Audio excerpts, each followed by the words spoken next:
Muito bem, boa tarde a todos. Em primeiro lugar, quero agradecer ao nosso parceiro externo aí, Juliano, né, que quase que eu chamo já de professor, de tanto que nos apoia no Profinit, né, uma hora dessa vira e mexe vai ser nosso professor mesmo, né, Juliano? Agradecer ao professor Luiz Henrique também, que vem nos apoiando, nosso grupo do Profinit, a Paola, via Sinova, orientadora também deste trabalho, e claro, a nossa estrela principal hoje é a Ana, que está concluindo, né, o seu mestrado e hoje vai fazer a apresentação, então, do seu trabalho, que é Enquadramento da Propriedade Intelectual da UFSC na escala TRL, uma proposta a partir da norma ISO 16290-2013. Então, Mariana, você terá aí no máximo 30 minutos para fazer a sua apresentação e depois cada membro da banca terá aí em torno de 20 minutos para fazer as arguições. E começamos sempre pelas arguições pelo membro externo. Então, Juliano, na sequência, Luiz Henrique, depois Paola, e ao final eu falo então como orientador. Ok? Mariana, estamos por você aí. Eu vou pedir para todos fecharem as câmeras, inclusive, justamente para melhorarmos a transmissão. Ok? Muito obrigado. Mariana, por favor. Certo, professor. Obrigada, então. O título do meu trabalho é o Enquadramento da Propriedade Intelectual da UFSC na escala TRL, Technology Readiness Level, uma proposta a partir da norma ISO 16290 de 2013. Eu também quero externar meu agradecimento ao meu orientador, professor Irineu, à minha co-orientadora, doutora Paola, por toda a parceria em todos os momentos, desde o início, desde o acolhimento da ideia até aqui. Digo a vocês que é uma honra tê-los ao meu lado nesse processo tão importante para mim. Professor Carlson, doutor Juliano, da mesma maneira, os apontamentos que vocês fizeram na minha banca de qualificação foram super importantes e foram determinantes na condução dessa última etapa da minha pesquisa. Por isso, por todos esses pontos, pela presença de vocês, pelo tempo de vocês, eu agradeço muito. Então, vamos lá. Essa primeira imagem, eu apresento a vocês os assuntos que sustentam toda a discussão da minha pesquisa, né? Então, nós vivemos hoje na era da economia do conhecimento. E aqui eu destaco o papel das universidades. Quando nós estamos falando do conhecimento produzido nas universidades, pensando isso em termos de patentes, é importante colocar que o processo de inovação para essas patentes ele só se conclui quando elas, de fato, efetivamente têm aderência no setor produtivo, ou seja, quando as empresas exploram economicamente esses ativos produzidos pela universidade, né? Esse é o processo de transferência de tecnologia, né? Daquilo que é produzido na universidade, mas vai encontrar o seu valor econômico dentro das empresas, né? Nesse processo, do ponto de vista das universidades, é muito importante que haja a detenção, o domínio de todas as informações desse catálogo de tecnologias produzidas, né? Entre essas informações que são muito relevantes para o gestor de NIT, para o pesquisador, para todos os atores envolvidos, é relevante e crucial que se saiba com exatidão as questões relevantes quanto ao ponto de desenvolvimento dessa tecnologia, né? Ou seja, o nível de prontidão, o quão pronta ela está para que possa, de fato, ser explorada economicamente. Aqui o meu trabalho faz um recorte da utilização da escala TRL. Mais para frente, na parte da revisão teórica, eu me aprofundo mais. Mas é um método utilizado mundialmente, difundido mundialmente, e é utilizado aqui no meu trabalho, né?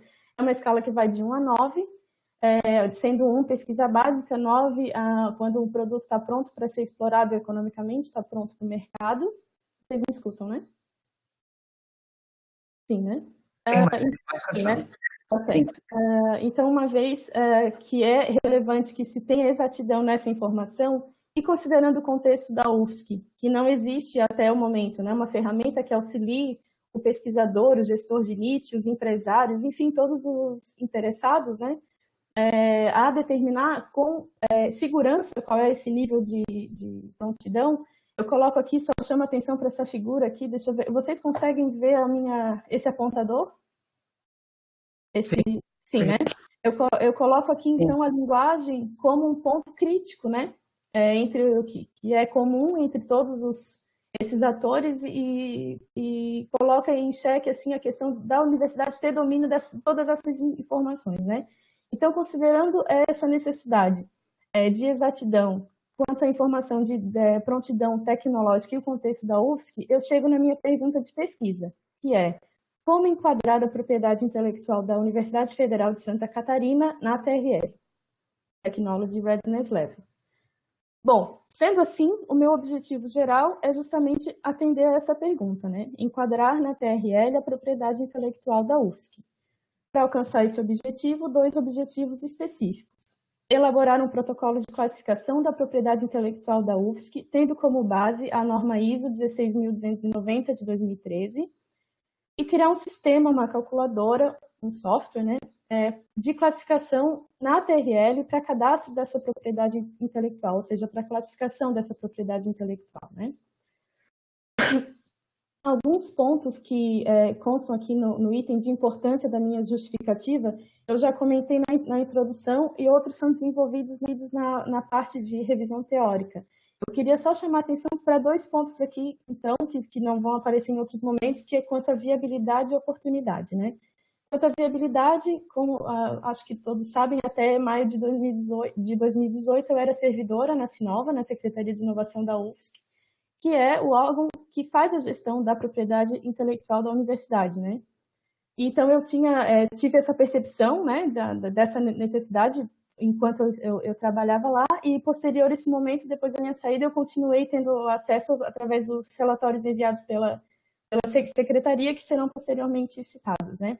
Quanto à oportunidade, também é importante colocar que a recente regulamentação do Marco Legal de Inovação traz uma recomendação para que as universidades apresentem à sociedade o seu catálogo de tecnologias, né? Apresente as suas tecnologias para a sociedade. Isso, em termos universitários, a nomenclatura mais utilizada para isso é a chamada vitrine tecnológica, né? Para a execução do meu trabalho, eu fiz esse estudo comparativo entre todas as universidades federais, justamente para entender como que a UFSC se posiciona aqui, né? No apêndice A do meu trabalho. Perdão, então são 59 universidades federais, dessas apenas 14 apresentam vitrine tecnológica.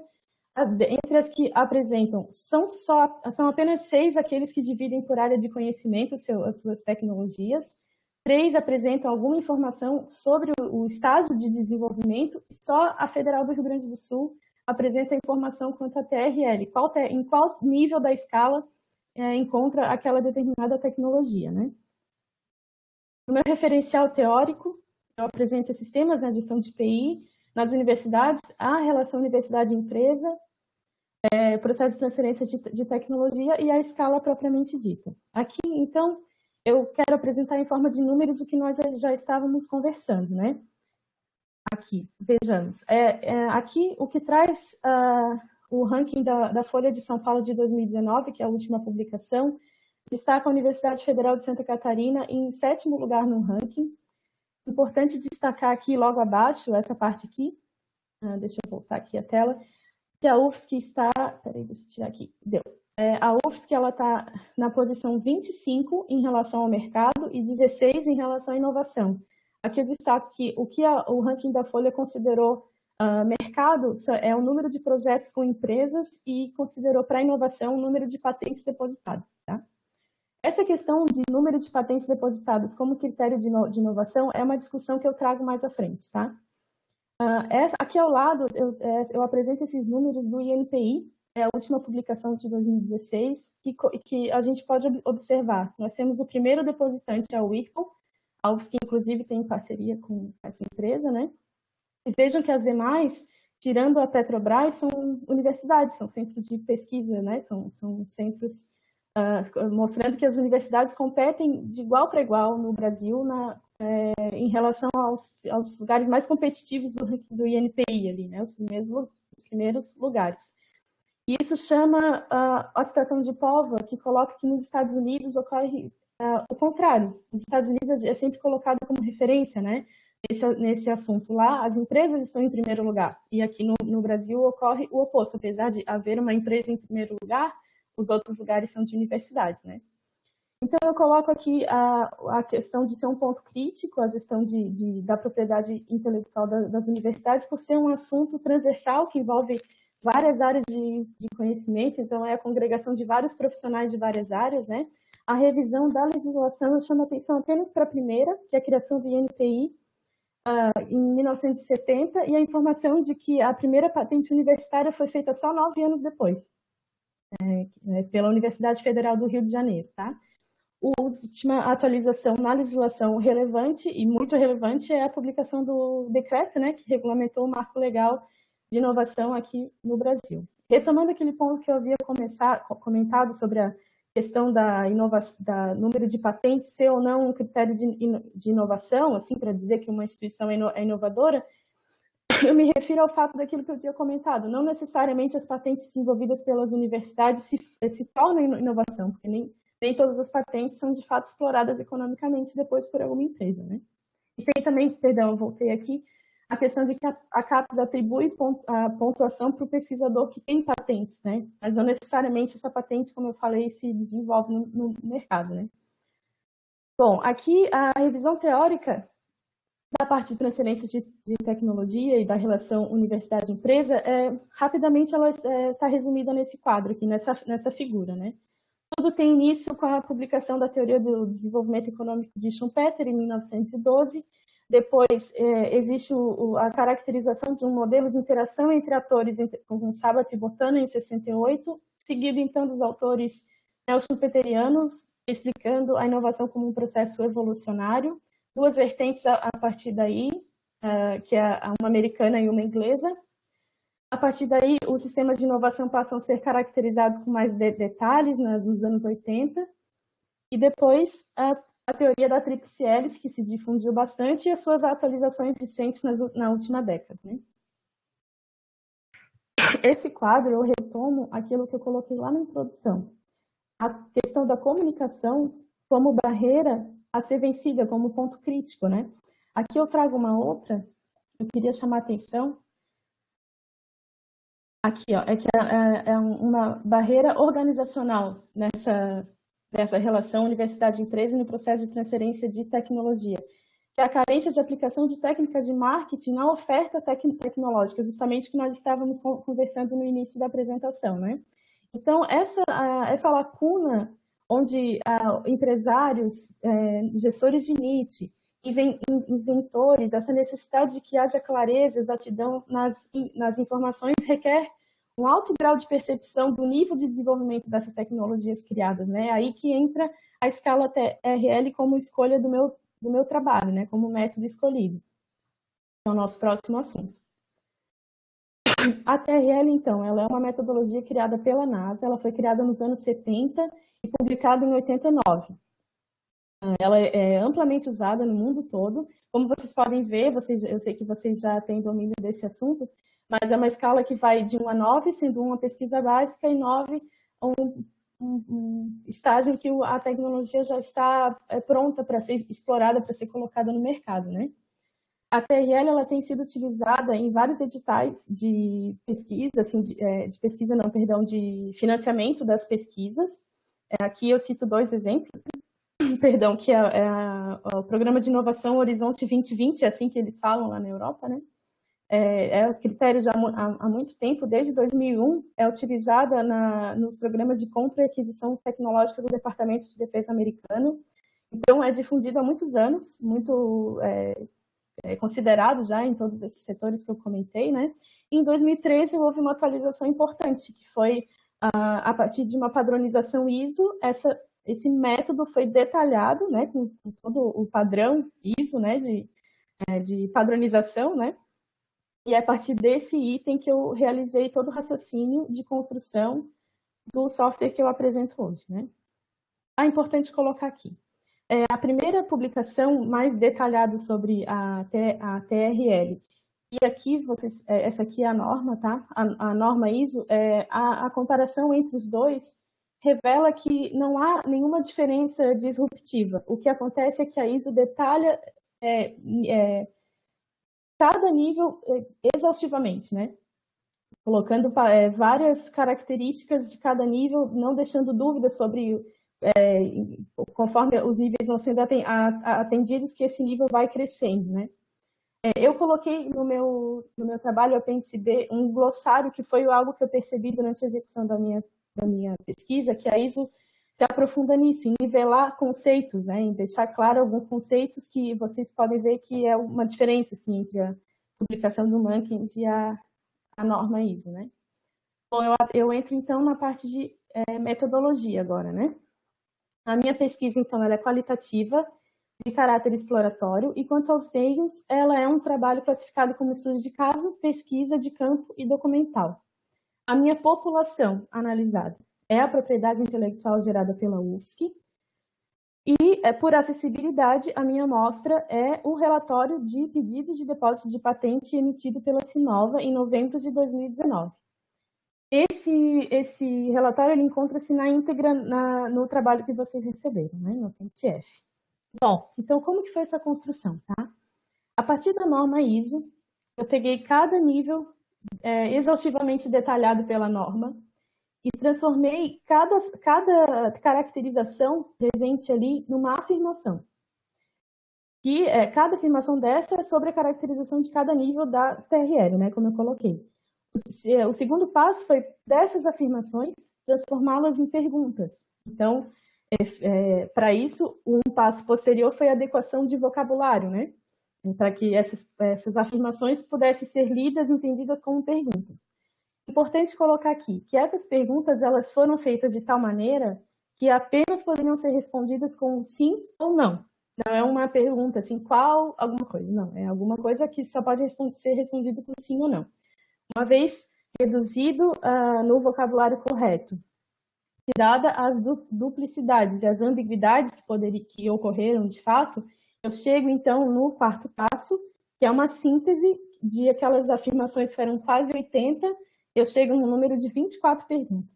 Essas 24 perguntas então foram dispostas no formulário do Google, e eu vou passar para a próxima tela para explicar melhor. Esse formulário aqui. Bom, eu solicitei à Sinova um relatório das patentes, né? E foi encaminhado para mim, então, em finalzinho de 2019, um relatório contendo 120 patentes. Dessas 120 patentes, que são os pedidos de depósito, né?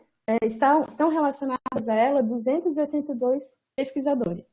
A todos eles eu encaminhei o mesmo e-mail, porém esse e-mail foi feito com um aplicativo Ultradocs, e foi ótimo, porque eu consegui colocar o nome do inventor por esse aplicativo, né?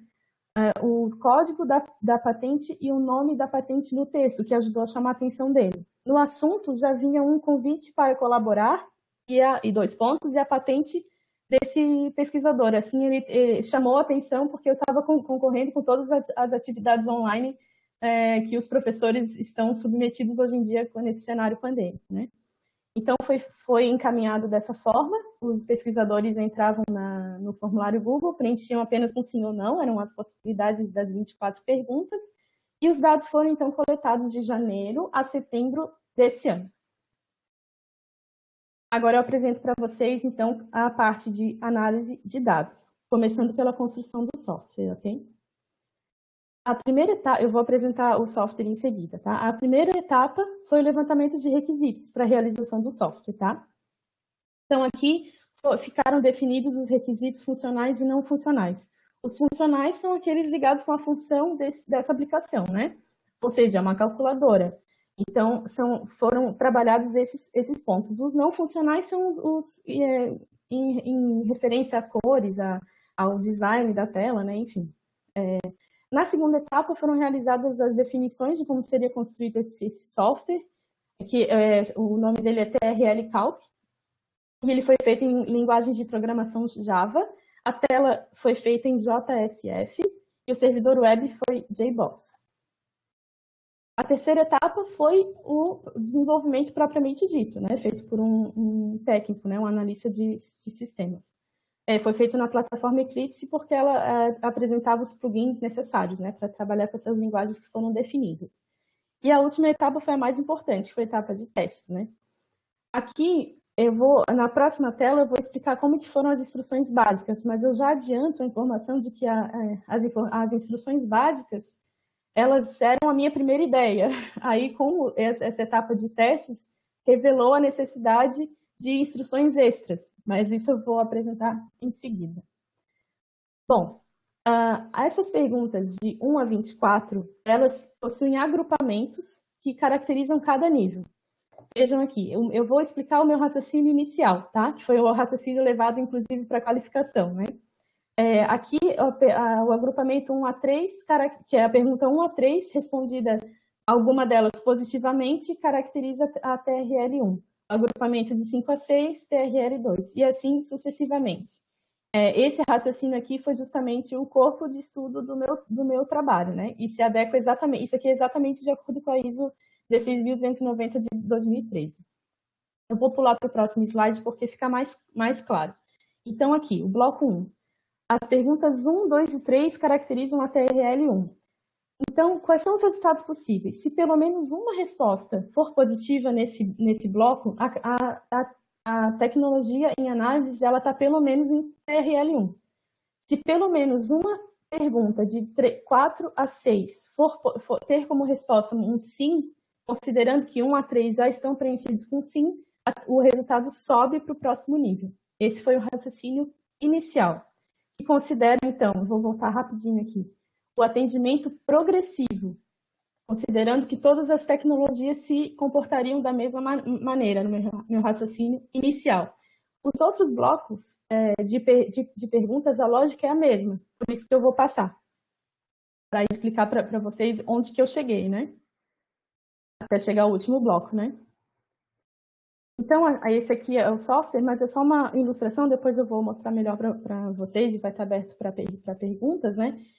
Essas instruções básicas, elas dão apenas resultados exatos. Ou seja, esse exemplo aqui, que cai em TRL5, a pessoa que responde, ela vai dando sims progressivos, e em algum momento isso passa a ser não.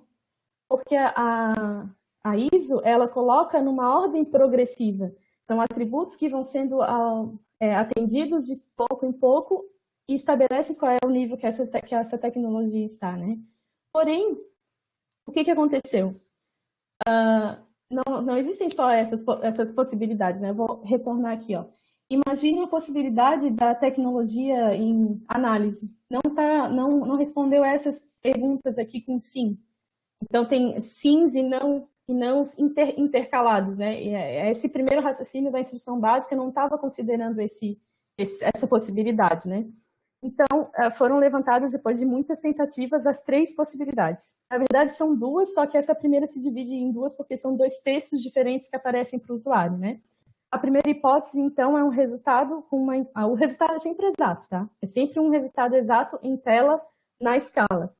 Mas, se acontecer de haver uma inconsistência em apenas um nível na escala, o sistema ele vai devolver para o usuário uma mensagem complementar além daquele resultado exato na escala. Nesse caso aqui, o atributo 1, que é o resultado na escala, o que ele é?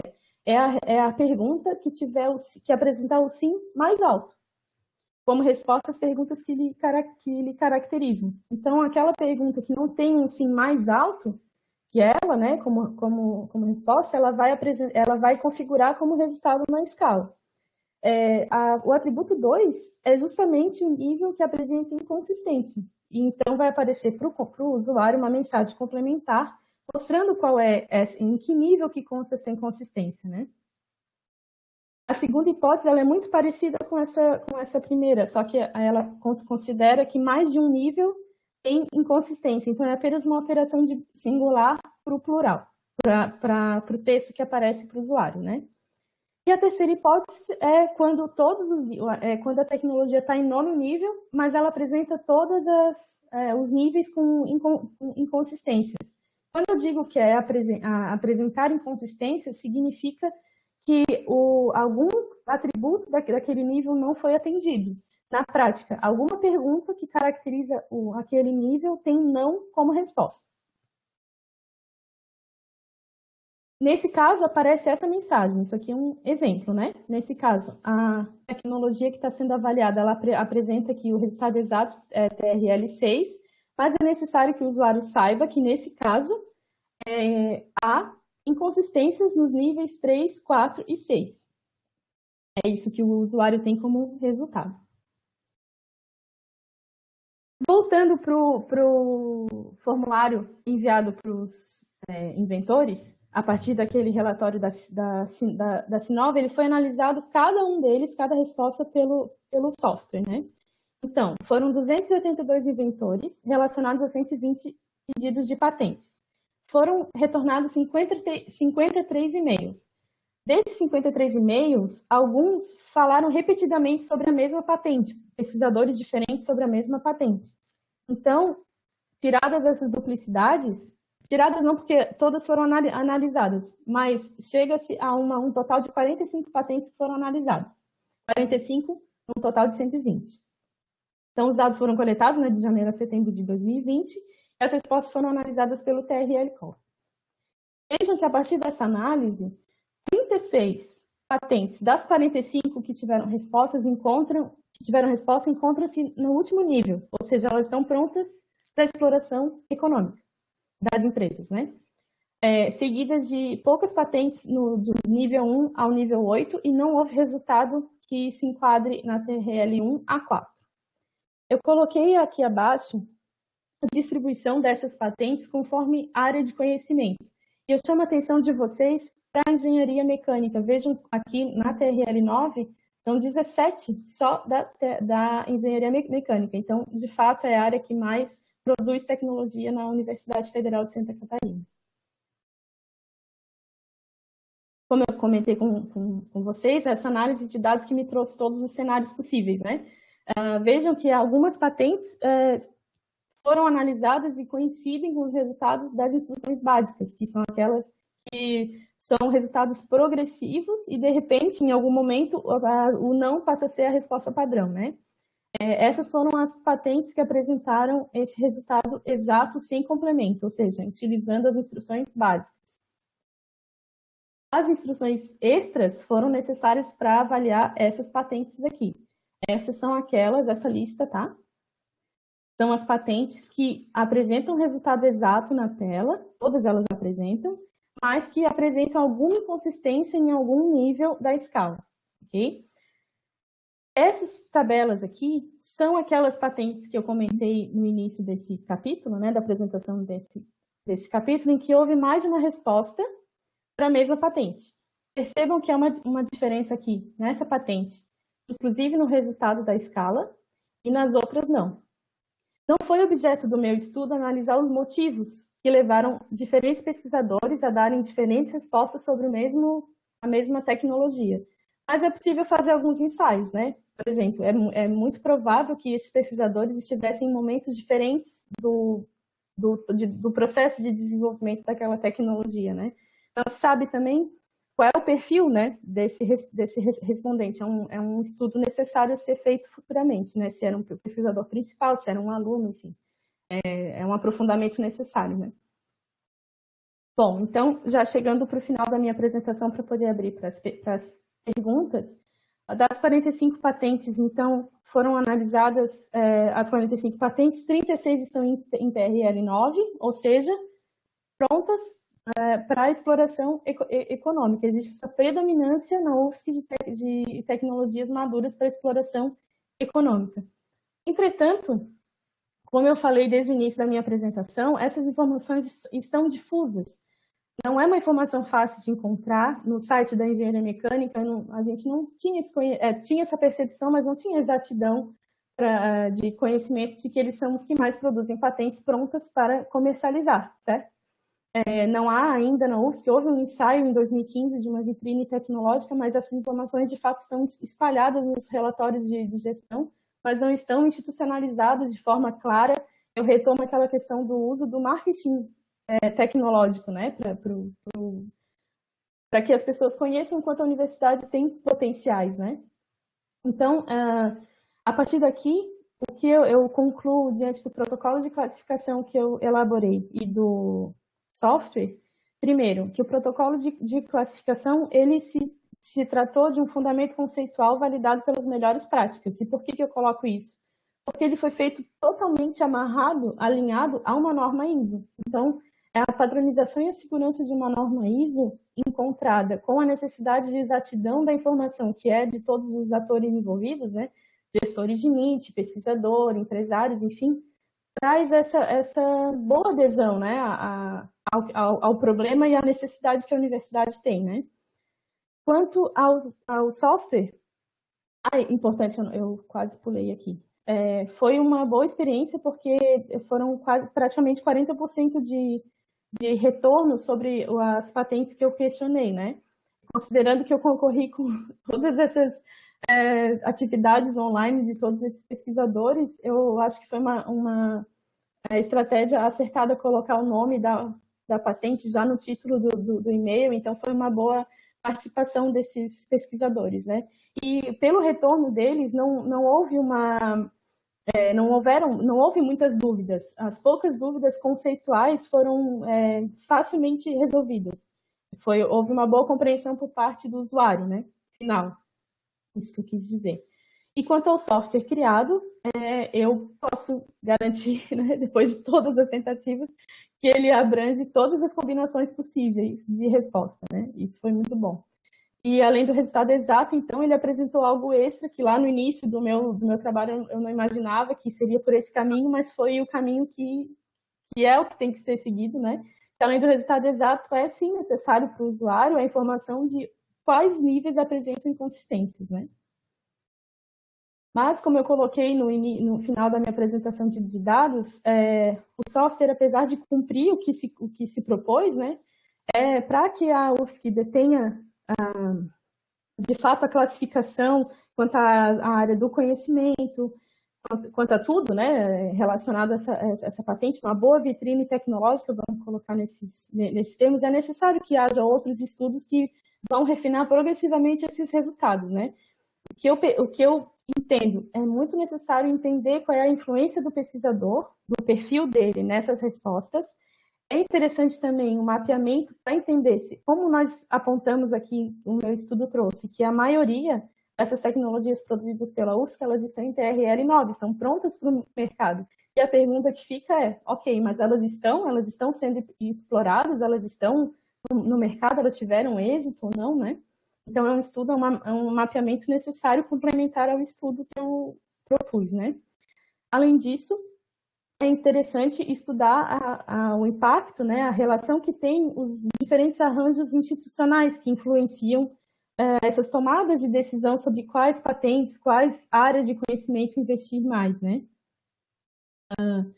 Outra coisa importante, que até a Fiesc tem muito a ver, né, com isso, é verificar se essa produção tecnológica que tem sido feita na UFSC, e isso vale para todas as instituições, se está alinhado às necessidades daquela região. Eu lembro aqui que a Fiesc publica periodicamente, né, aquelas publicações sobre os setores portadores de futuro, né? Até a gente escreveu um artigo sobre isso, né, professor? Enfim, e também se a identificação de fatores que contribuem para a predominância de tecnologias mais maduras. Quais são esses fatores, né? Porque essa foi a resposta que nós tivemos, né? Que é a predominância de tecnologias maduras prontas para comercialização. Esses foram os autores que eu utilizei, assim, rapidamente, né? Eu agradeço a atenção de vocês e estou à disposição para perguntas. Muito bem, Mariana. Vou abrir minha câmera aqui. Eu posso abrir a câmera? Eu posso tirar da apresentação? Pode tirar a apresentação. Ok, Mariana, muito obrigado pela sua apresentação. Eu agradeço. Parabéns, né, também. Acho que conseguiste dar, de forma contextualizada, uma informação bastante... Só acho que faltou um detalhe importante, esse software foi registrado já no NPI. É verdade. Essa semana a gente cuidado de fazer o registro antes da banca, né? Justamente em função do sigilo e tudo mais, para a gente não precisar fazer nenhum movimento aqui em termos de NDA ou coisa parecida para a banca, né? Então, foi uma decisão que nós tomamos conjuntamente em já providenciar o registro, que é uma prática mais adequada, né? Muito bem, então, dito isto, eu passo a palavra, então, imediatamente para o nosso convidado, Juliano, né? E dizer a nossa satisfação em tê-lo novamente conosco no Profinit, nosso parceiro aí, inclusive em aulas e também em bancas. Assim como alguns pontos focais têm dificuldade em encontrar pessoas externas e acabam pegando professores de outros pontos focais, o ponto focal de Florianópolis, ele prima exatamente para a gente ter esse olhar externo de pessoas que estão no mercado de trabalho e que podem fazer essa análise crítica com o olhar de mercado e não um olhar de academia que a gente acaba ficando um pouquinho viciado, né, no decorrer do tempo, atuando dentro da academia. Então, Juliano, seja mais uma vez muito bem-vindo. Agradecemos por ter aceito o convite para participar da banca da Mariana, né? E está com você a palavra aí, por favor. Tá bom, professor. Obrigado aí pelas palavras aí. Vocês estão me ouvindo bem, né? Sim. Legal. Eu não sei se é coincidência, mas a Mariana é uma excelente aluna, né? Não sei se a coincidência dela é ser uma excelente aluna, ela tem um excelente orientador, então eu acho que é um confundimento aí de fatores. Então foi um trabalho que a gente acompanhou desde o começo, né? Eu e o professor Carson aí, e realmente a Mariana chegou no que ela prometeu fazer, né? Que é justamente entregar um produto, que é a calculadora, né? Inclusive até vocês reforçam essa questão da entrega do produto pelo próprio registro, né? Eu não conhecia a professora Paola, né, do Sinova, prazer conhecê-la. Eu acho que na época, não sei se você estava lá na banca, você estava, professora Paola? Estava? Então tinha mais gente, né? Mas essa é a minha memória, uma escala de 1 a 9 deve estar em 6,5, assim, no máximo em 7, assim, se arredondar para cima, né? Vamos fazendo uma analogia com o TRL. Então, desculpa, tá, professora? E aí eu até nesse ponto específico eu queria ver se faz sentido uma primeira observação, né? Eu acho que eu já vou falar do trabalho como um todo, né? Mas eu queria aproveitar esse gancho, né? Será que o objetivo geral não pode se tornar um específico e tu tornar o teu objetivo geral de mais amplo, né? Eu vejo que a calculadora em si e a forma como tu fez a análise, a forma como tu criou como se fosse um serviço, né?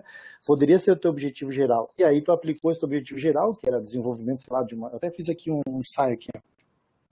Deixa eu chegar ali nessa questão do objetivo geral ali, ó. Desenvolver um processo de análise e interpretação de propriedade intelectual sob os conceitos da TRL e da norma ISO 16290. Aqui é só como insight, tá? Uhum.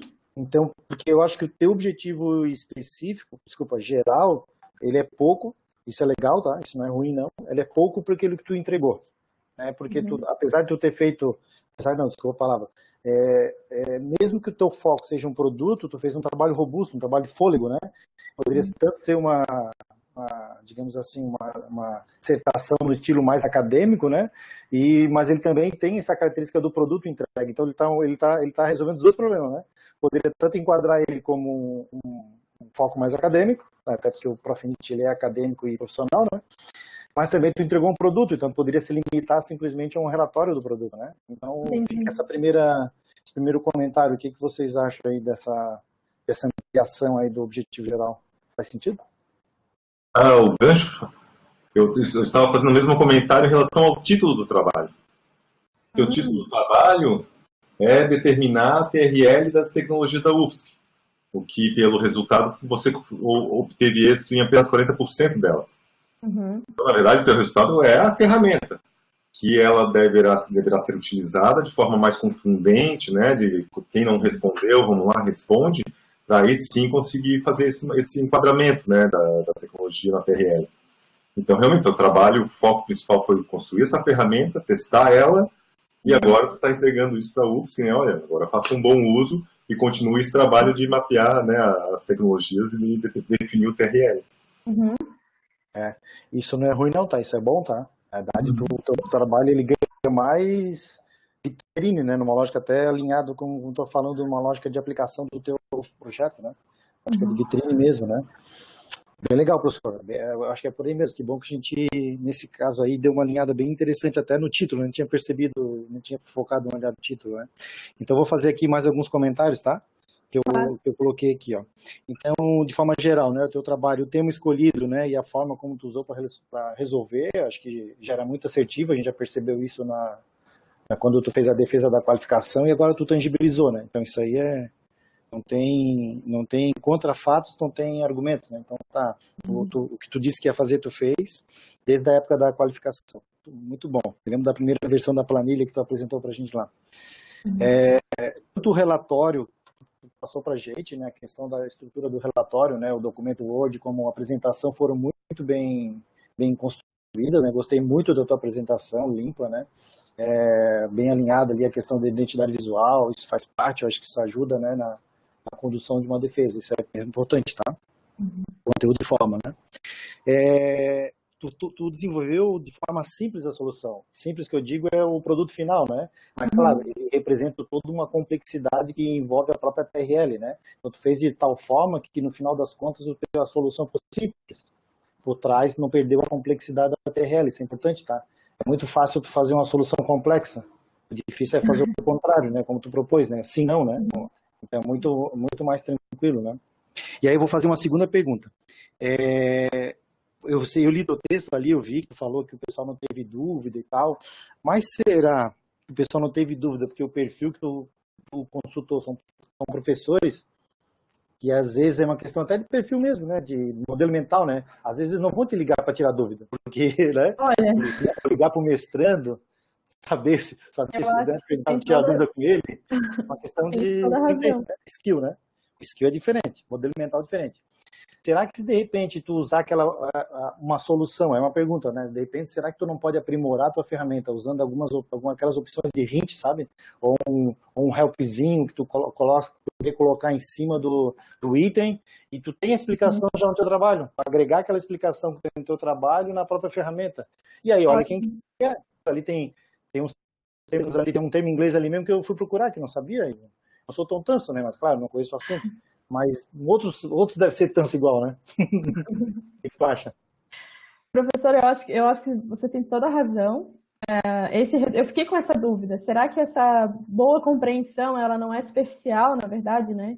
Ela não revela, na verdade, uma incompreensão, né? Por isso eu falo dois pontos, né? O primeiro, a necessidade, de fato, de aprofundamento de estudos sobre isso, né? Vocês me escutam? E, por último, concordo, uma solução fácil é justamente colocar o que eu pensei no trabalho como um glossário, incluir essas informações no software, né? Essa, digamos que é a minha versão 1.0, mas eu tenho certeza que a partir de hoje a versão 1.1 já está desenhada, né? Excelente. Ou 2.0, né? Melhor dizer. Tanto que reforça que tu desenvolveu um produto que, né, como falou, vocês já falaram que tem um registro. Tu fez toda uma análise mesmo de requisitos, né?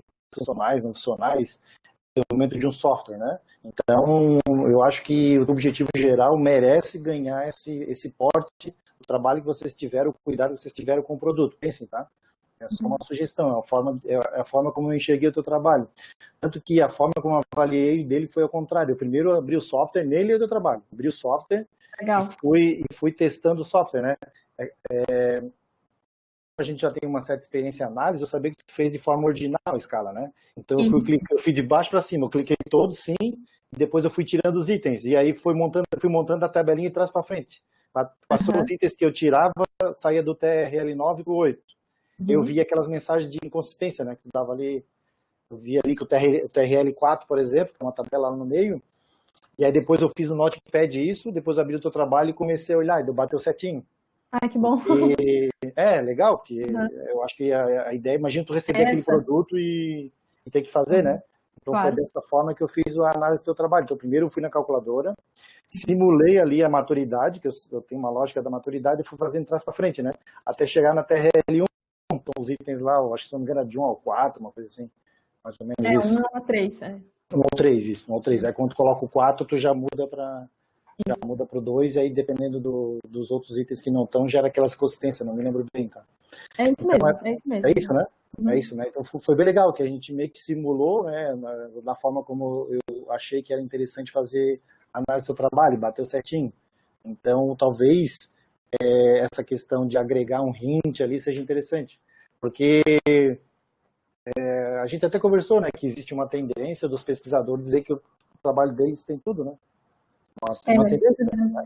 Isso que tu colocaste agora ao final é o meu trabalho, que é justamente suprir essa necessidade, né? Porque quando eu trabalhava lá na Sinova, a Paola pode colocar que de fato é isso, como que os pesquisadores respondem isso? É importante que vocês saibam também, que é uma informação que eu esqueci de colocar.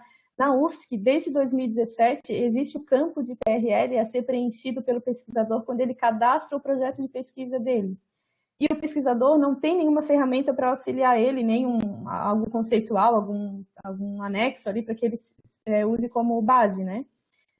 Da mesma forma, quando eu fiz aquele estudo comparando as universidades federais, como que elas estavam se organizando sobre isso, e eu verifiquei que apenas a Universidade Federal do Rio Grande do Sul tem essa informação da TRL no catálogo de tecnologias, eu liguei para eles para entender como que eles faziam isso, né? Porque vai que eu estou fazendo algo que já existe, né? Eu pesquisei amplamente, mas vai que, né? Aí entrei em contato com eles e eles foram bem claros, inclusive esse ano eu liguei de novo para ver como é que se tinha evoluído em alguma ferramenta, alguma coisa, e eles falaram a mesma coisa. O pesquisador traz essa percepção dele. Então, o que ele faz? Ele faz uma média. Ele sabe que 1 é a pesquisa básica e ele também sabe que 9 é quando está pronto para exploração econômica, né? Então, ele faz intuitivamente uma média, mais ou menos o que ele acha, deve estar ali em 6, 5, mas o pesquisador, o inventor, a gente que trabalha com isso, a gente sabe que ele é apaixonado pelo seu produto, né? Então, ele tem uma tendência emocional ali de empurrar para frente. Então, esse formulário, a forma como foi construída para responder só com sim e não, tenta tirar esses fatores emocionais, digamos assim, né? Que influenciam o resultado. Mas é interessante essa análise também, eu concordo contigo. Eu acho que esse ponto também tem que ser visto talvez num trabalho futuro, né? E também esse suporte de informação durante o software, a primeira ideia é que ele fosse limpo, né? É validar se o raciocínio funciona, essa é a minha primeira ideia, né?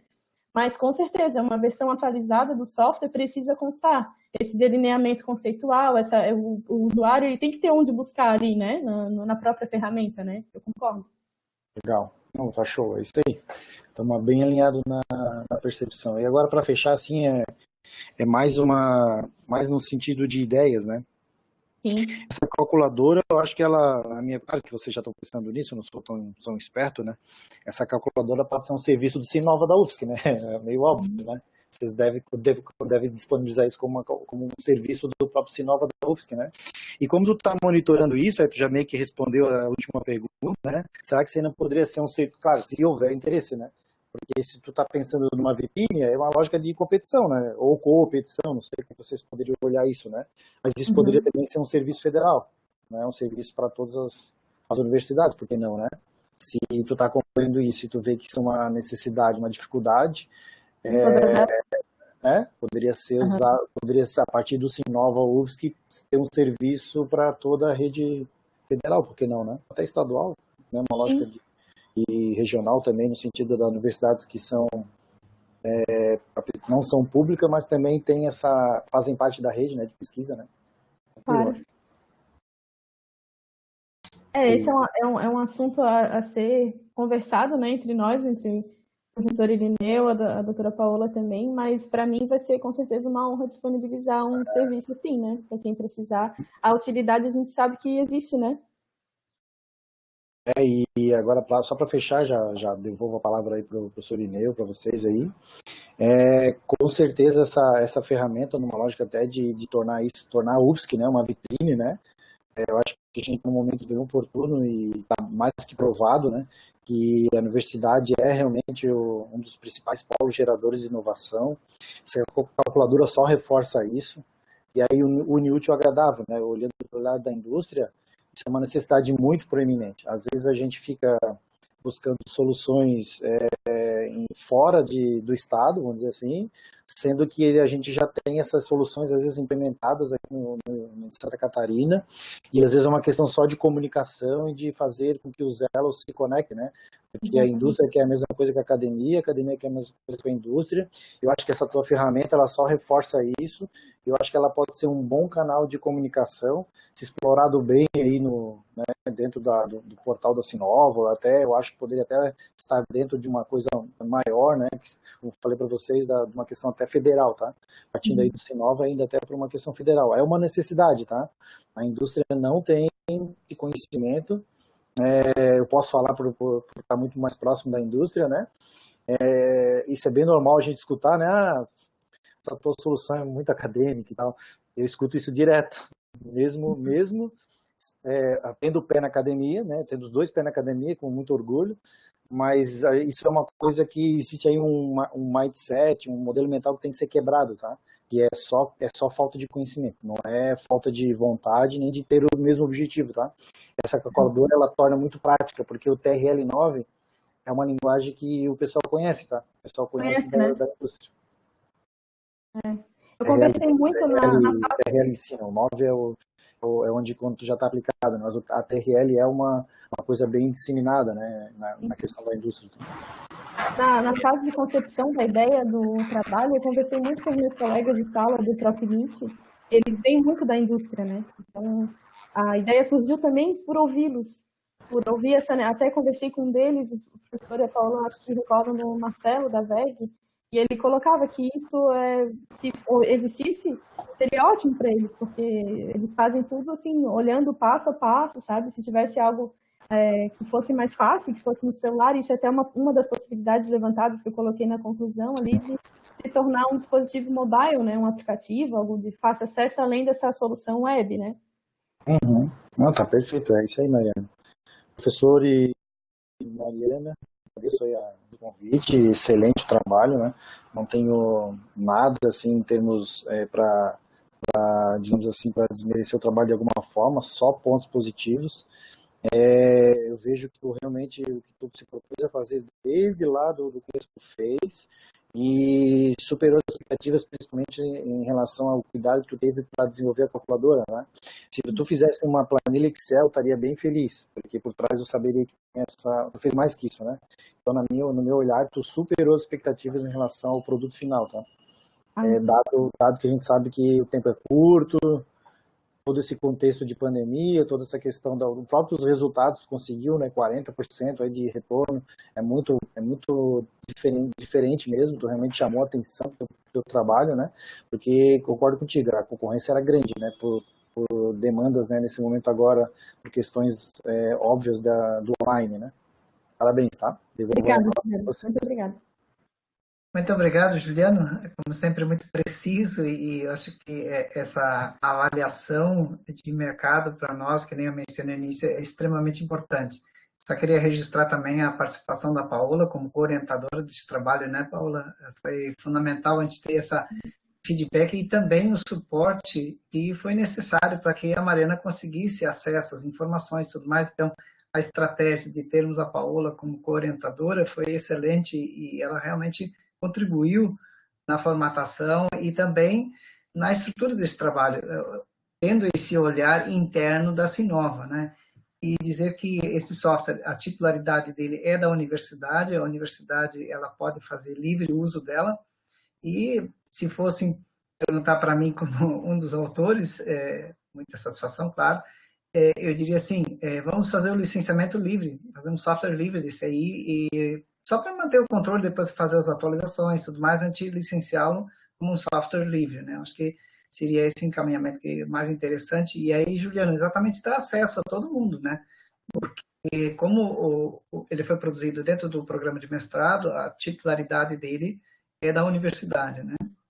Ok? Agradeço mais uma vez. Passo, então, em seguida a palavra para o professor Luiz Carlson, por favor. Ok, obrigado. O professor Juliano quase que esgotou todos os comentários e contribuições que eu gostaria de fazer, mas isso já era esperado, né, professor Juliano? Me lembro da qualificação, a gente também teve uma afinidade bem interessante na análise de trabalho, nos comentários, né? Então isso mostra até um alinhamento, né, de pensamento e de compreensão do trabalho da Mariana, né? A questão do objetivo geral do título é bem isso, né? Focar no principal resultado do trabalho, que é a ferramenta em si, e depois ela vai ter a utilidade de se aprofundar cada vez mais em definir, né, a TRL das tecnologias da UFSC. Uma contribuição que eu gostaria de fazer, Mariana, é que você fala muito de patente, né? E a TRL ela não se limita, né, à patente de invenção ou ao pedido de patente propriamente dito. A gente pode ter muitas pesquisas em parceria com empresas, em que desde da negociação, do acordo de cooperação, já fica estabelecida a cessão total dos direitos para a empresa. E pode ser que no próprio momento de negociação, a negociação da valoração dessa tecnologia que se pretende desenvolver, a TRL é um aspecto a ser considerado, né? Nós vamos fazer uma parceria com a Embraco, no qual a gente espera alcançar uma TRL 7. Opa, vamos ver, a TRL 7 já é uma tecnologia, deixa eu botar aqui na própria ferramenta, né? Que já vai estar ali um pouco na questão de desempenho, né? Dos elementos, já um conceito já bem formulado, né? Etc. Então, essa ferramenta ela é útil também lá no início da negociação com a empresa, né? Então, quando você faz aqui no enquadramento da propriedade intelectual, no título, o objetivo inicial era fazer essa definição TRL do que já existia como depósito de patente, mas na hora que você repensar o título do próprio objetivo, ela é uma ferramenta de definição da TRL, seja de tecnologias já desenvolvidas, como daquelas que se pretende desenvolver, né? Então, acho que em alguns momentos, até quando você fala lá no próprio objetivo geral, né? Você fala o seguinte, enquadrar na TRL é a propriedade intelectual, né? Não só patente, no caso aqui, mas a gente falar assim das tecnologias desenvolvidas, né, da UFSC. Mas um pouco nesse sentido de que essa ferramenta ela vai ser útil nos momentos antes e depois do desenvolvimento. Entendo. Uma mudança no objetivo geral mudaria, de fato, esse texto, né? Até porque se passar a ser a entrega de um software que faça, né? Enfim, ele se aplica não só ao UFSC, né? Se aplicaria a outras situações, né? O que ocorre é que esse trabalho, a criação da ferramenta foi para enquadrar na TRL a propriedade intelectual da UFSC, mas, de fato, o professor, ele serve para essas outras situações, né? Não, começa o teu trabalho, a focar na ferramenta, né? Daí começa a ver que as possibilidades de utilização são mais diversas.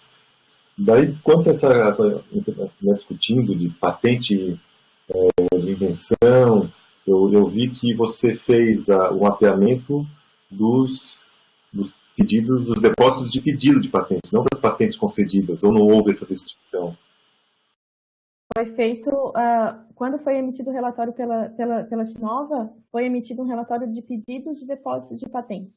Foi a partir desse relatório que foi feito. Então, eu acho que uma questão até de nomenclatura, Mariana, até por exatamente ser um trabalho do Prof. Nietzsche, né, a gente tem que ser bem alinhado com o que a gente tem de nomenclatura correta quando se fala desses procedimentos cartoriais, digamos assim, de NPI, né? Então, sempre que falar de patente, a gente não diz patente registrada, né, ou registro de patente. Nós falamos de patente, você faz um depósito do pedido de patente, né, porque você entra com o pedido, olha, NPI, eu tenho essa tecnologia e eu gostaria que você analisasse para saber se tem novidade, atende aqueles requisitos, né, de patenteabilidade e, consequentemente, o NPI conceda, né, uma carta patente que lhe dá os direitos, né, de exclusividade, etc. Então, ao longo do trabalho, eu anotei aqui, mas ao longo do trabalho, eu acho que você deve usar a nomenclatura adequada, né? Então, onde tem registro, não, as patentes depositadas, os pedidos de patentes depositados em NPI, que é o mais correto. Ótimo. Claro que uma pessoa leiga não entende essa diferença, né? Para nós que somos da área, né, de NITs e de empresas, etc., isso é bem relevante, porque só lá na hora que você fala da metodologia que eu percebi, não, ela fez o TRL só dos depósitos de pedido de patente. Nenhuma delas, a princípio, eu havia entendido que eram concedidas, então, às vezes você fala só patente, ou em algum momento do trabalho tem que falar isso, né? Quando eu falar de patente, é referente aos depósitos de pedido. Certo. Eu também anotei aqui, às vezes pode falar inicialmente das tecnologias, e quando você aplica a metodologia para fazer a definição da TRL, aí sim você está focando nos depósitos de patente. Mas lá no início do trabalho, né, toda a parte de referencial teórico, etc., eu acho que poderia falar das tecnologias desenvolvidas na universidade, até porque, como eu comentei, às vezes você tem o desenvolvimento de uma tecnologia e se um professor tiver um certo nível de formação nessa área, de ser estratégico, conversar com a Sinova, ele vai entrar em contato com a Sinova e falar, olha, eu desenvolvi isso aqui, será que a gente deposita a patente disso? Ou será que a gente já entra em contato com uma empresa, faz a transferência da tecnologia para a empresa ter mais interesse em manter como segredo industrial do que como uma patente depositada, né? Isso é uma discussão que a gente já teve lá no Profimit em algumas aulas, de que o segredo industrial, às vezes, é mais interessante para a empresa, né? É verdade. É um ponto que eu não considerei, realmente. Às vezes falar, porque a universidade desenvolve muita tecnologia e nem sempre essa tecnologia resulta em patente, né? Nós tivemos casos no IPS que desenvolveu uma tecnologia para uma empresa da região de Florianópolis e a empresa, a gente previu a cessão total dos direitos de propriedade sobre essa tecnologia, fomos remunerados por isso e a empresa não quis fazer qualquer registro ou depósito de patente, porque ela não quer que futuramente se torne público. Então foi algo tecnologicamente que ela embutiu no seu produto. A gente até questionou, olha, vamos fazer engenharia reversa, etc. Olha, a gente quer lançar o produto sem que o concorrente perceba que há esse diferencial, que, né, essa tecnologia vai trazer um funcionamento melhor, né, vai reduzir o erro de comunicação, etc. Mas vai ser muito difícil fazer essas engenharia reversa, ou quando perceberem e forem fazer, nós já vamos estar um passo à frente, né, da tecnologia. Então, eu falo aqui em alguns momentos, né, de tratar mais de tecnologia e sua transferência do que de patente e seu licenciamento, né, até mais como uma questão de ampliar, né, esse leque de opções da transferência de tecnologia. E mais... eu gostei muito que você tocou nessa questão do quanto as instituições de ciência e tecnologia no Brasil elas desenvolvem fazem muito depósitos de pedido de patente, né? Estão à frente das empresas, é uma incoerência até, né? Por que a gente tem tanta tecnologia sendo depositada? E o questionamento se isso realmente é um índice de inovação, né? Já que o índice de inovação seria olhar o número de transferências e de licenciamento, né? Efetivamente que houvessem ocorrido. E também o quanto essas tecnologias são desenvolvidas alinhadas à necessidade da sociedade, né? Se todos esses pedidos de depósito de patentes, se tivesse da UFSC, tivessem sido desenvolvidas em parceria com a empresa, muito provavelmente a própria empresa já ia discutir a questão TRL, né, com o próprio pesquisador, e a resposta do questionário, de repente, seria mais fácil para os pesquisadores, não estou dizendo que foi difícil, né, não houve esse tipo de avaliação, ou até um número maior, né, de respostas, ou quando a Sinova for fazer o depósito de pedido de patente, essa discussão já teria ocorrido com a própria Sinova, com o pesquisador. Uhum. Mas eu gostei muito que você colocou esse aspecto que às vezes a gente tem que, em outros trabalhos que eu participei como banco, a gente teve que levantar, né? Então mostra aí uma visão muito boa, né, sua em relação a esses indicadores, né? Agora, em relação aos indicadores, a gente percebe que você trabalhou com o relatório INPI 2016, cujos dados são em base 2015, né? Uhum. Eu não sei se não seria possível ter agora no finalzinho, antes de fechar o relatório, ter rapidamente atualizado essas tabelas e gráficos. Imagino que o relatório 2019 já tenha sido publicado pelo INPI com os dados ano base 2018, né? Porque a gente está em 2020 e você está apresentando dados lá de 2015. Uhum. Né? Não vou dizer que isso é imprescindível, né, para o trabalho que você está apresentando agora, mas ia dar uma boa atualizada no teu trabalho, em termos de análise, né, desses quantitativos de depósito de patente, etc. Até depois os orientadores podem avaliar quão trabalhoso seria fazer essa atualização, né?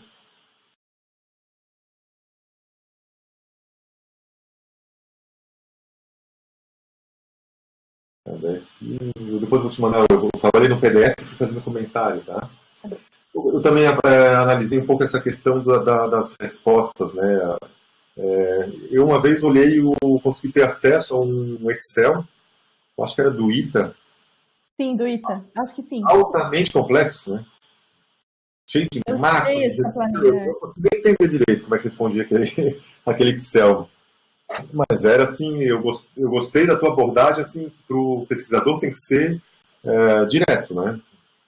Aquele Excel teria que vir com um manual, né, que teria que estudar, consequentemente a definição TRL seria melhor qualificada, mas veja, você conseguiu 40% de respondentes, imagina se você tivesse feito uma ferramenta tão complexa como aquela do ITA, né? O pessoal ia olhar para aquilo lá e dizer, eu não tenho tempo, sinto muito, não vou responder, né? Mas ao mesmo tempo eu concordo com o Juliano, né?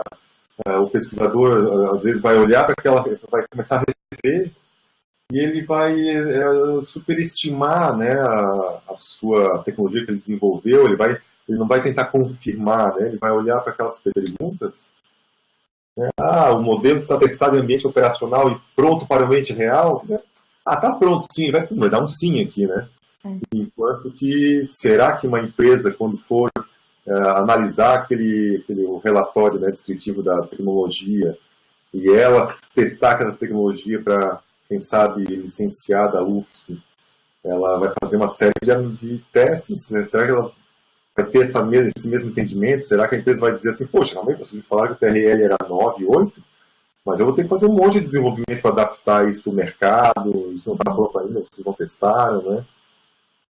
Então, o que o Juliano comentou de ter uns prints, exemplificando, né, dando um pouquinho mais de contexto para quem está respondendo, né, de repente aquele íconezinho com uma interrogação, assim, que a pessoa clica, eu estava com dúvida nesse item aqui, eu acho que isso vai qualificar, mas daí você falou que já está trabalhando numa nova versão que vai vir um pouquinho mais elaborada, né? Uhum. Mas o sim ou não está perfeito, acho que tem que ser assim, bem direto. E quanto à quantidade de respondentes, é uma das minhas, não queria ser muito forte, mas uma das minhas decepções em relação aos nossos pesquisadores, ao menos no IPSC, que nós estávamos construindo uma vitrine tecnológica, né, das tecnologias depositadas no INPI. A gente fez todo um questionário, né, para falar do contexto daquela tecnologia, onde ela poderia ser implementada. Tinha também para indicar qual era o TRL, e assim foi muito difícil. A gente acabou pudesse ligar, poxa, por favor, o professor não me responde, assim, não, é muita coisa aqui, quando acabar o semestre eu respondo. Aí passava o semestre, professor, prometeu que responder, ele não conseguiu fazer a vitrine tecnológica, é bem difícil. A gente pensou até em fazer uma resolução um pouco autoritária, assim, obrigado a responder, senão não tenha as horas aprovadas no relatório lá de atividades docentes, sei lá, mas é bem complicado a resposta. Nossa, isso de fato, professor, é o maior desafio. Exatamente. É o maior desafio de fato, assim. E foi eu até aconselho quem precisar dessa distribuição de e-mails, esse aplicativo que nós utilizamos foi muito bom, o Tradox.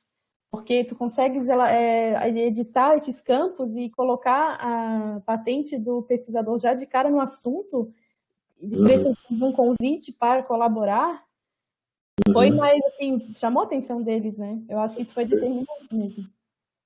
Mas realmente, claro, essa ferramenta, à medida que vierem as notificações de invenção, vai ser parte da notificação de invenção, né? Do que escreve, e digo que a TRL usa essa ferramenta. Então, cada vez você vai ter menos depósito de patente sem TRL, porque isso já vai ser parte do procedimento, né, de análise da patentabilidade, né?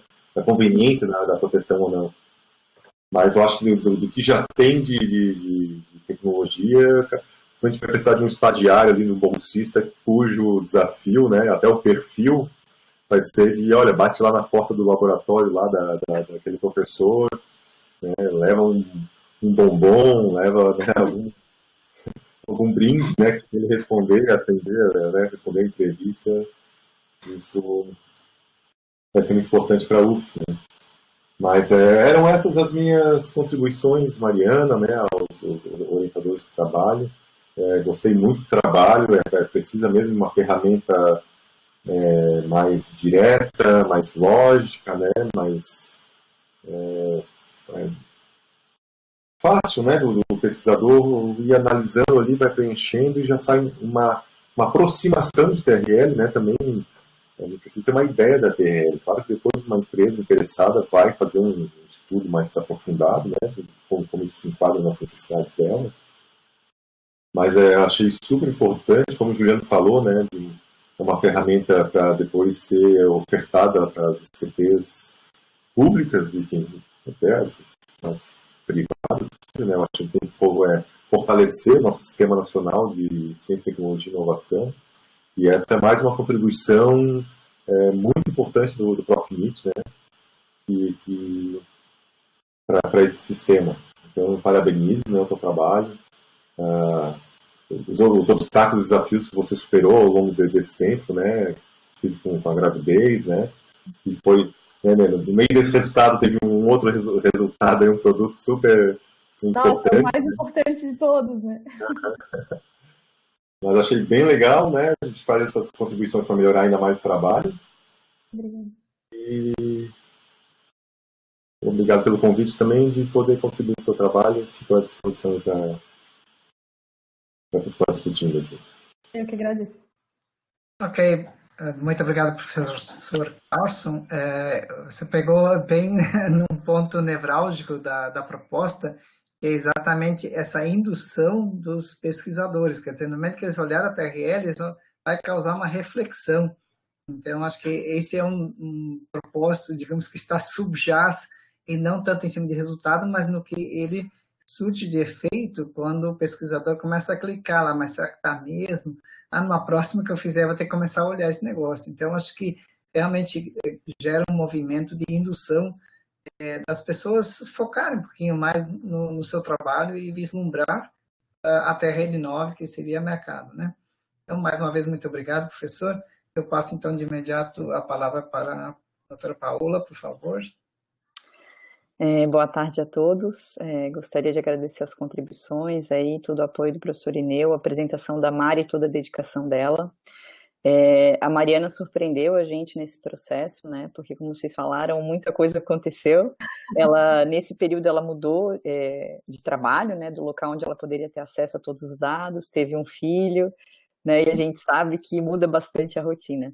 E uma coisa que eu queria parabenizar, eu acho que é um grande mérito, Mariana, é tu conseguir trazer simplicidade para um assunto complexo. E, assim, como eu trabalho ali na Sinova, a gente tanto passei pelo processo de negociação inicial dos projetos, como agora contrato, que é onde eu estou, a gente percebe a dificuldade em lidar com isso, nessa classificação dentro da TRL, e o que tem de assunto, a própria Sinova esboçou alguma coisa para ter de assunto, mas não é muito claro, né, e eu acredito que essa tua ferramenta, ela contribui muito, assim, especialmente porque tu trouxeste essa linguagem mais simples para um assunto que é mais complexo, né, e faz com que as pessoas utilizem. E esse 40% que a gente conversa aqui dos pesquisadores, como o meu dia a dia lidar com eles também, eu posso dizer que é uma grande adesão, porque por conta da dificuldade que de fato em especial na pandemia, né, porque tudo chegou dessa maneira, né, por e-mail, enfim, e eles de repente não conheciam a Mariana e ela vem trazer uma série de perguntas para classificar um trabalho meu, né, existe um pouco isso também, né, tem pessoas que são super dispostas a isso e outras não. Tá? Então, eu queria parabenizar, porque eu acho que vai ser super utilizado. A outra questão é que eu concordo com o professor que a TRL é utilizada tanto no início da parceria, como também ela pode ser utilizada lá no final, mas eu me recordo de uma discussão nossa na qualificação, de que inicialmente a gente estava propondo justamente para os acordos iniciais, e aí a gente recuou um pouco da ideia, depois da qualificação, por conta de que nem todos os trabalhos eles trazem essa classificação. né? Existem sim parcerias que já vêm com essa proposta, com alguém que já vem com uma tecnologia um pouco mais avançada para de repente fazer uma parceria com a empresa, como tem aqueles que é uma pesquisa inicial, enfim. Aí lá eu lembro que a gente teve uma discussão sobre isso, de repente pegar então aquelas que já tinham um pedido de depósito de patente, porque de alguma maneira a gente considerava que já teria um enquadramento suficiente dentro da TRL, mas concordo que existe essa possibilidade também de alguns projetos no início, né? Os polos Embrapi exigem, né? Os polos Embrapi, sim, polos sim, sim. A própria Embrapi exige que cada projeto tenha a definição do TRL. Né? Exato, não é à toa que no Sigipex ali, que é o sistema que a Mari falou, e que foi o que motivou, né? Motivou a Mariana a procurar, foi o clique, né? Começou com isso, né? De a gente observar que aquilo que era registrado, a gente falava, não, mas espera aí, isso aqui essa classificação não está de acordo com isso que a gente está lendo, só que nós não somos os pesquisadores, nem desenvolvemos essa tecnologia inicialmente, né? E a gente percebeu isso no começo, por isso que no começo estava desenhado para ser esses que estavam entrando, e acabou sendo depois, né, para esses que já têm o pedido de depósito, mas concordo que vai ser utilizada essa calculadora, né, na medida que os autores aí, os inventores, os autores permitirem também, pode ser tanto no início, porque existe uma dificuldade sim de os pesquisadores da UFSC classificarem, tá, isso é notório, basta qualquer pessoa abrir e ver, né, existe a paixão pelo produto também, que a gente fala, né? Ou subestima ou superestima, mas a calculadora ela é muito positiva nesse sentido, porque por mais que tenha essa classificação e alguém tente melhorar aquilo que criou, ela ainda traz uma neutralidade do que simplesmente ter uma classificação e dizer, olha, 9 ali já está pronto, né? Que é o que tem hoje no nosso sistema, só botar um 9 ou só botar 1, 2, 3, 4, 5, 6, 7. Mas é alguma coisa que dá para utilizar com certeza.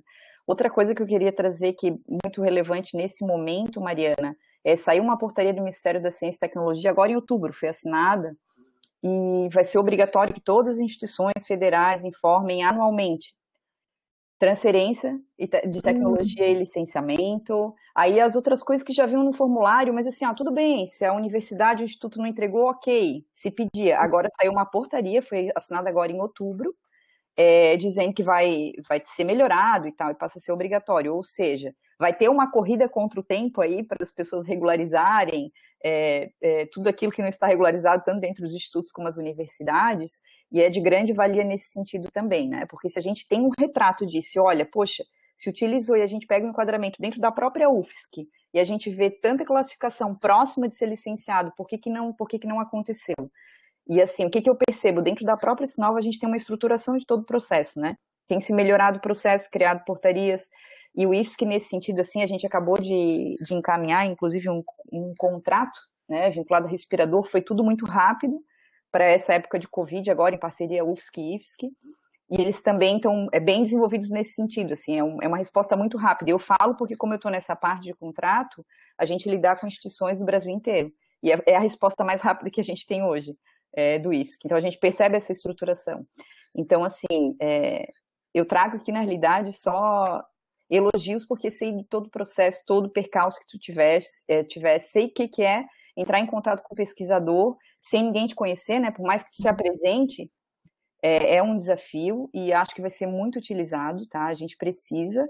A universidade hoje, a Sinova está com um projeto vinculado à FAPESC de Observatório de Tecnologia.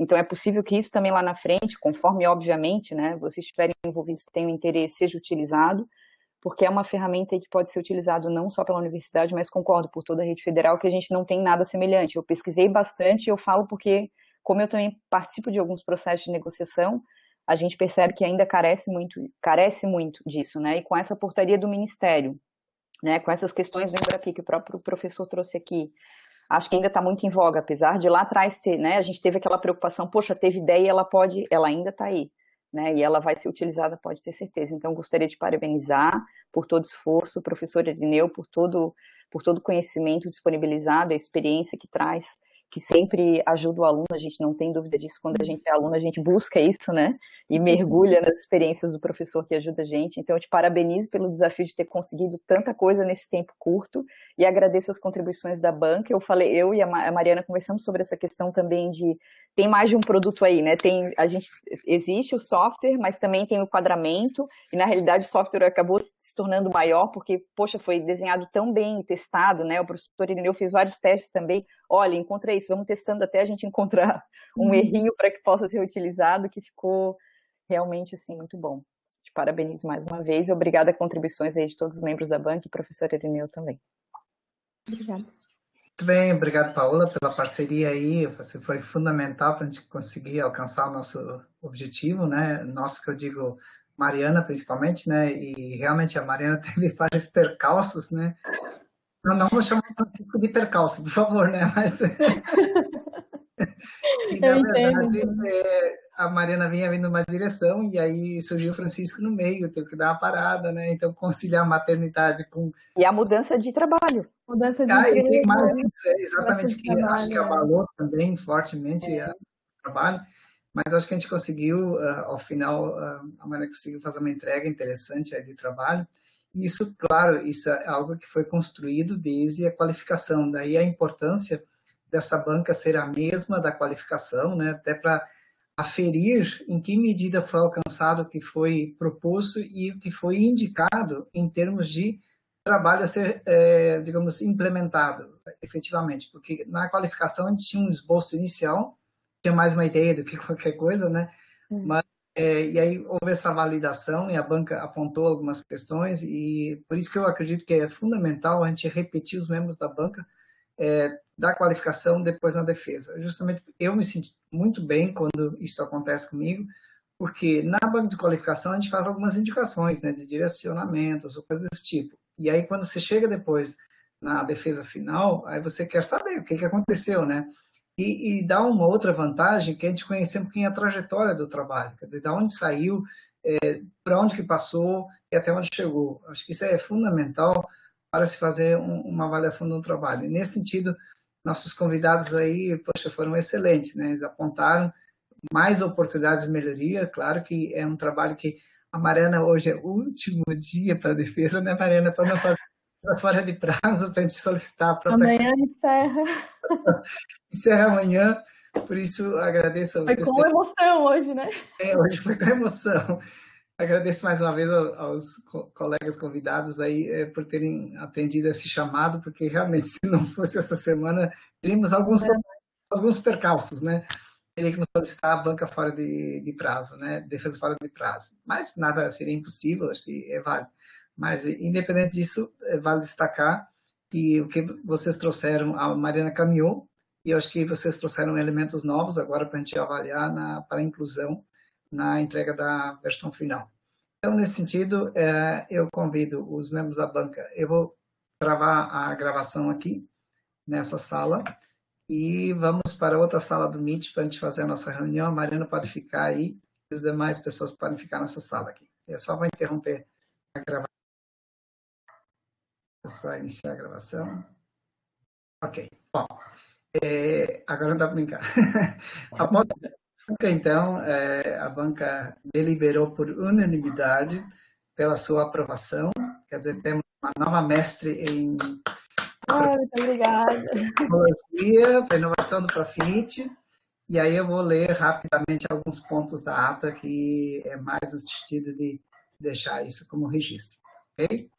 Então, a ata de defesa de dissertação da Mariana Eleutério Ribeiro, perante a banca examinadora designada pela portaria número 13, de 3 de novembro de 2020, e aos 3 dias do mês de novembro de 2020, às 14 horas, na plataforma WebConf da Universidade Federal de Santa Catarina, reuniu-se a banca examinadora designada pelo coordenador do Programa de Pós-Graduação em Propriedade Intelectual e Transfer de Tecnologia para a Inovação, professor Alex Mussó Ribeiro, composta pelos seguintes professores: Dr. Irineu Afonso Frei, pela UFSC, presidente; doutora Paola Azevedo, Psinova UFSC; professor Dr. Luiz Henrique Castelar Carson, do IFSC, como membro externo, e Dr. Juliano Anderson Pacheco, da Fiesc, intitulada Enquadramento da Propriedade Intelectual da UFSC na escala TRL, uma proposta a partir da norma ISO 16290-2013.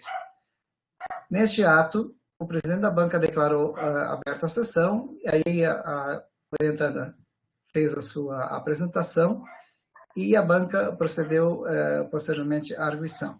O presidente suspendeu a sessão para que fosse efetivado o julgamento com base nos seguintes critérios: do trabalho, exposição oral e sustentação oral. Então, a banca considerou o trabalho aprovado e, então, a Mariana terá, como foi considerado, sem grandes alterações, né? Não houve necessidade de fazer registro em ata das alterações, que estão gravadas. Então, a estudante deverá entregar a versão definitiva no prazo de 30 dias a contar da data de hoje. Ok? Então, às 15h40, foi encerrada a sessão correspondente a essa ata, documento assinado pelo membro da banca examinadora e pela mestrana. Florianópolis, 3 de novembro de 2020. Então, assim, eu gostaria de... Mariana, você tem como colocar o slide da tua apresentação, a primeira página? Eu acredito que sim.